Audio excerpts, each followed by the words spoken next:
ಹೆಂಗಾಯ್ತು ಅಲ್ಲ ಹೆಂಗಾಯ್ತು ಅದು ಘಟನೆ? ಹೊಸಪೇಟೆಯಿಂದ ಚಿತ್ರದುರ್ಗ ಹೋಗ್ತಾ ಇದ್ದೀವಿ. ಆ BMM ಫ್ಯಾಕ್ಟ್ರಿ ಹತ್ರ ಒಂದು ಕಡೆ ಬರಬೇಕು, ಎರಡು ಒಂದೇ ಪಾಸ್ ಆಗ್ತದೆ. ರೈಟಿಗೆ ತೊಗೊಂಡಿನಿ. ನನ್ನ ಮಿರರಲ್ಲಿ ನೋಡಿದೆ, ಒಂದು ಸಿಯರ ಗಾಡಿ ಪಲ್ಟಿ ಆಯಿತು.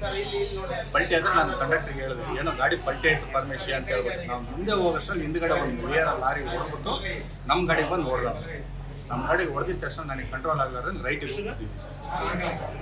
ನಮ್ಮ ಗಾಡಿಗೆ ಇರೋ ಪ್ಯಾಸೆಂಜರ್ಗೆ ಸ್ವಲ್ಪ ಏಟಾಗಿದೆ, ನಮ್ಮ ಕೈ ಸ್ವಲ್ಪ ಯಾವ್ಯಾವ ಗಾಡಿ ಆಗಿರೋದು?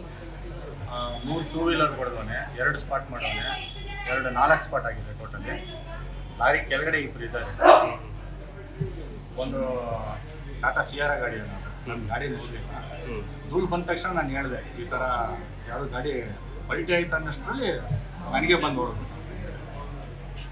ಅದು ನಡೆದಿದ್ದು ಎಷ್ಟು ಗಂಟೆಗೆ ಆಗಿದ್ದು? ಅದು ಬೆಳಿಗ್ಗೆ 8:45 ಬಿಟ್ಟಿವಿ, 9:15 ನಾನು 9:20 ಆಗಿದೆ. ಸ್ವಲ್ಪ ಟೈಮಿಂಗ್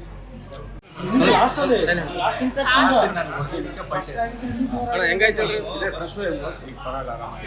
ಅಲ್ಲ ಹೆಂಗಾಯ್ತು ಅದು ಘಟನೆ? ಹೊಸಪೇಟೆಯಿಂದ ಚಿತ್ರದುರ್ಗ ಹೋಗ್ತಾ ಇದ್ದೀವಿ. ಆ BMM ಫ್ಯಾಕ್ಟ್ರಿ ಹತ್ರ ಒಂದು ಕಡೆ ಬರಬೇಕು, ಎರಡು ಒಂದೇ ಪಾಸ್ ಆಗ್ತದೆ. ರೈಟಿಗೆ ತೊಗೊಂಡಿನಿ. ನನ್ನ ಮಿರರಲ್ಲಿ ನೋಡಿದೆ, ಒಂದು ಸಿಯರ ಗಾಡಿ ಪಲ್ಟಿ ಆಯಿತು. ಪಲ್ಟಿ ಆದರೆ ನಾನು ಕಂಡಕ್ಟ್ರಿಗೆ ಹೇಳಿದೆ, ಏನೋ ಗಾಡಿ ಪಲ್ಟಿ ಆಯಿತು ಪರಮೇಶಿ ಅಂತ ಹೇಳ್ಬಿಟ್ಟು. ನಾವು ಮುಂದೆ ಹೋಗೋಷ್ಟರಲ್ಲಿ ಹಿಂದ್ಗಡೆ ಒಂದು ಸಿಯರ ಲಾರಿ ಹೊಡ್ಬಿಟ್ಟು ನಮ್ಮ ಗಾಡಿಗೆ ಬಂದು ಹೊಡೆದ. ನಮ್ಮ ಗಾಡಿಗೆ ಹೊಡೆದಿದ್ದ ತಕ್ಷಣ ನನಗೆ ಕಂಟ್ರೋಲ್ ಆಗಲಾರ್ದು ರೈಟಿಗೆ ಹೋಗ್ತಿದ್ವಿ. ನಮ್ಮ ಗಾಡಿಗೆ ಇರೋ ಪ್ಯಾಸೆಂಜರ್ಗೆ ಸ್ವಲ್ಪ ಏಟಾಗಿದೆ, ನಮ್ಮ ಕೈ ಸ್ವಲ್ಪ ಯಾವ್ಯಾವ ಗಾಡಿ ಆಗಿರೋದು? 3 2 ವೀಲರ್ ಹೊಡೆದವನೆ, 2 ಸ್ಪಾಟ್ ಮಾಡವನೆ, 4 ಸ್ಪಾಟ್ ಆಗಿದೆ ಟೋಟಲಿ. ಲಾರಿ ಕೆಳಗಡೆ ಇಬ್ಬರು ಇದ್ದಾರೆ. ಒಂದು ಟಾಟಾ ಸಿಯಾರ ಗಾಡಿ ಅನ್ನೋದು, ನನ್ನ ಗಾಡಿ ನೋಡಲಿಲ್ಲ.